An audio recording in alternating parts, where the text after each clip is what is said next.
Hai Sobat Sip, jumpa lagi. Film diawali dengan kejadian demonstrasi mahasiswa Korea Selatan di Grand Hotel, Washington tahun 1983. Para demonstran menuntut Presiden Korea Selatan untuk diadili dan dipecat dari jabatannya karena dia adalah presiden diktator. Agen intelijen yang bertugas melindungi presiden adalah Park Byung-ho, kepala intelijen unit asing, serta Kim Jung-do, kepala intelijen unit domestik. Dia adalah mantan tentara Korea Selatan. Saat itu hadir juga reporter Kang menemui Byung-ho untuk penulisan artikel tentang presiden. Dan segera Ju-kyung, asisten Byung-ho, mengajaknya berbincang. Sementara itu, Direktur Intelijen bernama Direktur Kang bertemu dengan Direktur CIA wilayah Asia Timur. Direktur CIA menyalahkan Presiden Korea Selatan karena menekan rakyat, sehingga mahasiswa berdemo untuk revolusi. Tiba-tiba saat Presiden Korea Selatan hampir sampai di Hotel Grand, CIA mendapat informasi bahwa ada sniper yang hendak membunuh presiden. Semua agen segera diperintahkan untuk segera mengejar sniper tersebut. Begitu mendapat info, mobil presiden langsung berhenti. Namun para sniper yang berada di seberang Hotel Grand, yaitu gedung pertunjukan, mengetahui bahwa mereka sudah ketahuan. Mereka langsung kabur. Para agen mengejar sampai ke gedung konser, dan terjadilah tembak-menembak. Kim Jung dan Byung-ho berpencar mengejar para sniper. Terjadi tembakan beruntun dan banyak intelijen yang tertembak. Lalu sniper itu melemparkan granat dan Byung-ho pun terluka. Namun Byung-ho tidak menyerah, tetap mengejar si sniper. Mereka berkelahi dan Byung-ho kalah. Dia ditodong pistol oleh si sniper. Kemudian Kim Jung datang dan menembak si sniper. Di Korea Selatan juga terjadi demonstrasi. Polisi berusaha membubarkan demonstrasi dengan menggunakan gas air mata. Terjadilah kebrutalan.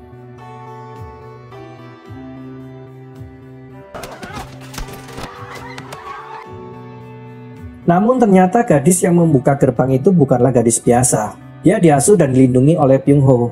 Kemudian mahasiswi yang bernama Yoo Jung dibebaskan, membawa serta beberapa mahasiswa. Byung-ho tidak menyukai Yoo Jung bergaul dengan para mahasiswa tersebut. Esokan harinya Byung-ho dan Kim Jung dipanggil Direktur Kang. Direktur Kang mengatakan bahwa di antara agen ada seorang mata-mata yang bernama samaran Dong Lim. Direktur Kang curiga karena setiap kegiatan presiden bisa diketahui oleh mereka. Direktur Kang meminta Byung-ho dan Kim Jung untuk saling bekerja sama menyelidikinya. Direktur Kang juga menyatakan bahwa dalang kerusuhan di Washington sudah tertangkap. Dia bernama Profesor Shin Ki-chol. Direktur Kang meminta Kim Jung untuk menginterogasi Profesor Shin karena curiga bahwa Profesor Shin adalah Dong Lim, pemimpin spionase Korea Utara.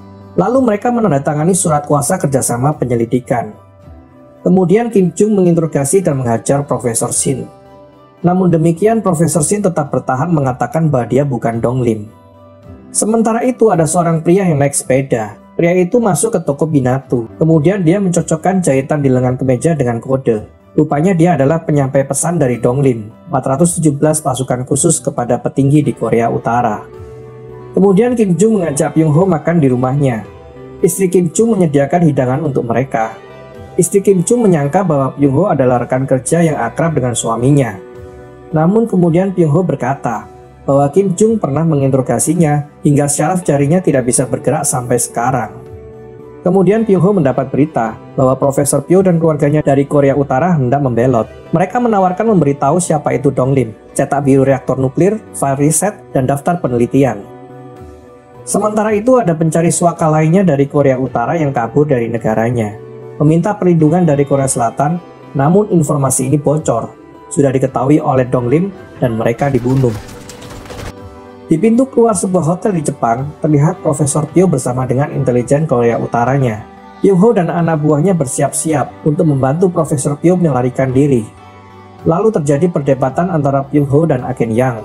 Rupanya agen Yang mendapat misi lain dari Direktur Kang untuk segera menemukan informasi siapa Dong Lim. Kalau berhasil, maka akan mendapatkan promosi jabatan. Agen Yang memaksa Profesor Pyo mengatakan siapa itu Dong Lim. Lalu Profesor Pyo memberitahu siapa Dong Lim itu, dan agen yang membukakan pintu mobil.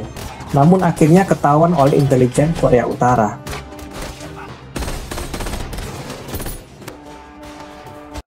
Setelah kejadian itu, Byung-ho menemui Direktur Kang di Korea Selatan. Byung-ho marah karena Direktur Kang memberikan dua perintah bertentangan, yaitu pada dirinya dan pada agen Yang, sehingga mengakibatkan rencananya gagal, dan banyak anak buahnya yang meninggal. Byung-ho memaksa Direktur Kang mengundurkan diri. Pyung Ho mengancam jika Direktur Kang tidak mengundurkan diri, dia akan memberikan bukti-bukti korupsi Direktur Kang ke Presiden. Yoo Jung dan Pyung Ho minum di kafe. Meskipun sudah dilarang oleh Pyung Ho, namun Yoo Jung masih minum dan mabuk. Lalu Pyung Ho teringat masa lalunya. Waktu itu dia dan rekannya sedang mengintai. Lalu ketahuan, terjadi tembakan dan temannya terbunuh. Dalam keadaan sekarat, temannya berkata bahwa misi dia adalah untuk mengawasi Pyung Ho. Dan setelah dia mati, akan datang orang lain lagi menggantikannya. Di pemakaman temannya, Yoo Jung datang dan berkata bahwa dia adalah anak dari rekannya. Oleh sebab itu, Ketua Park mengadopsinya. Direktur Kang digantikan oleh direktur baru, yaitu Direktur An. Karena kasus Profesor Pyo, maka Direktur An menyuruh Kim Jung untuk menyelidiki semua agen intelijen yang terlibat dalam kasus itu, termasuk juga Pyung Ho. Lalu Pyung Ho datang dan meminta Kim Jung membebaskan anak buahnya. Terjadi perdebatan. Tiba-tiba sirene berbunyi, bertanda ada jet tempur Korea Utara menerobos masuk ke wilayah Korea Selatan. Pilot jet tempur itu berhasil ditangkap dan diinterogasi oleh Kim Jung. Pilot itu juga menyerahkan kertas berisi terjemahan kode sandi rahasia dan mengatakan bahwa mata-mata itu ada di antara mereka. Mendengar itu, Direktur An memerintahkan Pyung Ho untuk menyelidiki Kim Jung dan anak buahnya, karena dia tidak mau kecolongan dan ada orang terdekatnya adalah mata-mata. Lalu Direktur An memerintahkan 48 jam untuk mengungkap kode rahasia itu, dan segera menangkap mata-mata Korea Utara terutama Dong Lim. Kode rahasia itu difotokopi, dan semua karyawan dikerahkan untuk menerjemahkan kode sandi tersebut. Lalu mereka menemukan persembunyian senjata. Dengan menggunakan hasil pemecahan kode rahasia itu, diketahui seorang mata-mata bernama Chun Bo-san. Lalu Kim Jung melakukan pengintaian dan menyergap di rumah binatu itu. Terjadilah tembak-menembak dan rumah itu meledak. Rupanya Chun Bo-san selamat dari kejadian tersebut, lalu pergi ke suatu tempat bertemu dengan seorang wanita dan menyerahkan amplop coklat. Lalu wanita itu mengirimkan pesan informasi di amplop tersebut ke Korea Utara. Sementara itu, Jo Kyung, asisten ketua Park, melaporkan penyelidikannya terhadap Kim Jung. Dia dicurigai menyalahgunakan uang dan diinvestasikan ke perusahaan pemasok senjata militer bernama Jupiter Corp. Bos dari Jupiter Corp adalah teman satu angkatan tentara dengan Kim Jung. Terjadilah saling curiga antara Pyung Ho dan Kim Jung. Kemudian Pyung Ho menangkap bos Jupiter Corp.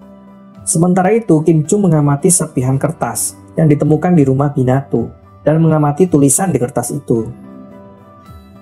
Lalu asisten Kim Jung melaporkan bahwa Pyung Ho sedang menyelidikinya dan menangkap bos Jupiter Corp. Kelihatannya Pyung Ho hendak mengkambing hitamkan bahwa Dong Lim adalah agen Kim Jung. Sementara itu, asisten Kim Jung membuntuti mobil yang dikendarai oleh Pyung Ho.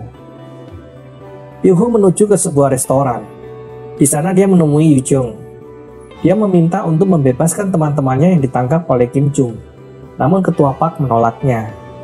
Ternyata pembicaraan itu didengarkan oleh Kim Jung. Lalu mereka menangkap Yoo Jung. Mereka menyelidiki latar belakang Yoo Jung dan menyiksanya. Yoo Jung disuruh mengakui bahwa dia adalah orang Korea Utara. Mereka menunjukkan bukti foto bahwa Yoo Jung pernah berlatih di fasilitas khusus Partai Buruh Korea Utara. Saat itu ternyata Pyung Ho menyaksikan interogasi Yoo Jung melalui layar TV. Terlihat di layar TV, Yoo Jung tidak mengakui tuduhan itu. Pyung Ho marah dan mendatangi tempat itu.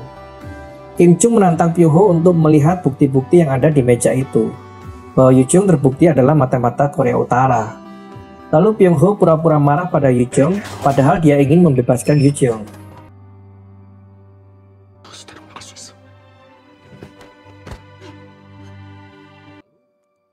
Kim Jung mendengar bahwa agen Yang sudah sadar. Lalu Kim Jung memerintahkan anak buahnya untuk memperkuat pengawasan. Kim Jung memindahkan kamar agen Yang. Kemudian terjadi perebutan agen Yang oleh Pyung Ho dan Kim Jung. Ternyata ketika agen Yang sadar, dia sempat berkata bahwa Dong Lim adalah nama samaran dari Lee Yong-soo, kepala strategi Korea Utara Unit 35. Dia pernah ke Osaka tanggal 15 Oktober 1982. Dan ke Tokyo tanggal 11 Mei 1983. Lalu asisten Kim Jung menyelidiki siapa gerangan intelijen Korea Selatan yang berada di Osaka dan Tokyo pada waktu itu. Lalu Kim Jong mencurigai Byung Ho sebagai Donglim, sedangkan Byung Ho mencurigai Kim Jong sebagai penyandang dana mata-mata Korea Utara. Kemudian mereka bertengkar. Kim Jong marah lalu dia teringat peristiwa 3 tahun lalu, ketika terjadi kudeta militer dan pembantaian warga selama 10 hari yang dilakukan oleh presiden sekarang ini. Walaupun dia tentara, tetapi hatinya tidak tahan melihat pembantaian warga besar-besaran. Asisten Kim Jong membuntuti Jo Kyung datang ke rumah Byung Ho. Jo Kyung melaporkan penyelidikannya bahwa Kim Jong dan Jupiter Corp bekerja sama. Ternyata mereka adalah kelompok yang mau melakukan revolusi dan ingin menghentikan penderitaan rakyat karena presiden yang diktator. Mereka berencana membunuh Peter, dan Peter adalah kode sandi Presiden Korea Selatan.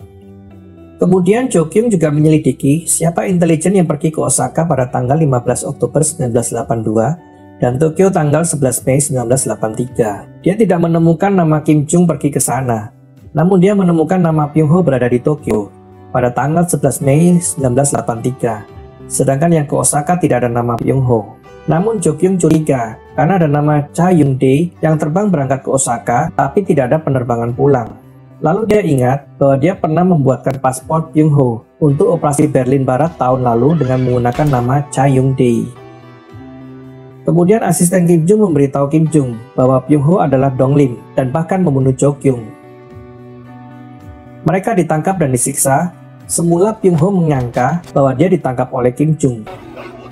Namun ketika mereka membunuh asisten Kim Jong, dia bertanya-tanya siapakah mereka. Ternyata dia ditangkap oleh kepala Kementerian Angkatan Bersenjata Korea Utara. Ternyata di antara intelijen Korea Utara ada perselisihan. Kubu Byung Ho menghendaki cara revolusi perdamaian, sedangkan kubu yang lainnya menghendaki peperangan merebutkan wilayah Korea Selatan. Kim Jong tahu bahwa Byung Ho mempunyai misi untuk menyatukan Korea Utara dan Korea Selatan dengan cara perdamaian, bukan peperangan, dan tujuan mereka sama, tidak mau rakyat menderita. Byung Ho menemui Yoo Jong dan memintanya untuk pergi ke kuil di suatu bukit, dan berpesan, apapun yang terjadi tetaplah di sana menunggu Byung Ho menjemputnya. Kemudian mereka menuju Bangkok bersama dengan rombongan presiden. Di gedung pertemuan di Bangkok, Byung Ho bertanya mengapa Kim Jong membebaskannya. Ternyata Kim Jong hendak mengajak Byung Ho bekerja sama membiarkan tentara Korea Utara membunuh presiden. Namun Byung Ho mengatakan bahwa rencana Korea Utara adalah membunuh presiden Korea Selatan, dan setelah itu mereka akan menginvasi Korea Selatan. Lalu mereka berdebat tentang hal itu. Sementara itu tentara Korea Utara sedang mengintai dan bersiap-siap untuk menembak Presiden Korea Selatan. Ketika mobil presiden sudah melalui gerbang utama, reporter Kang menemui Byung Ho dan ternyata ia adalah mata-mata Korea Utara. Lalu Byung Ho membunuhnya dan mengatakan bahwa reporter Kang adalah mata-mata Korea Utara. Semua tercengang.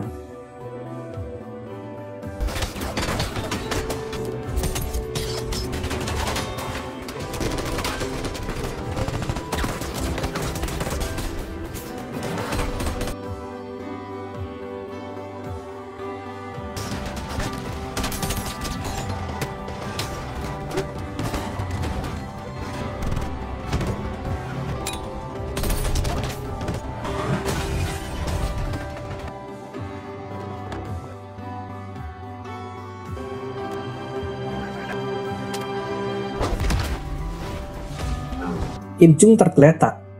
Byung Ho berusaha menolong namun akhirnya Kim Jong meninggal. Setelah kejadian itu, Byung Ho membebaskan istri Kim Jong yang dituduh ikut berkhianat.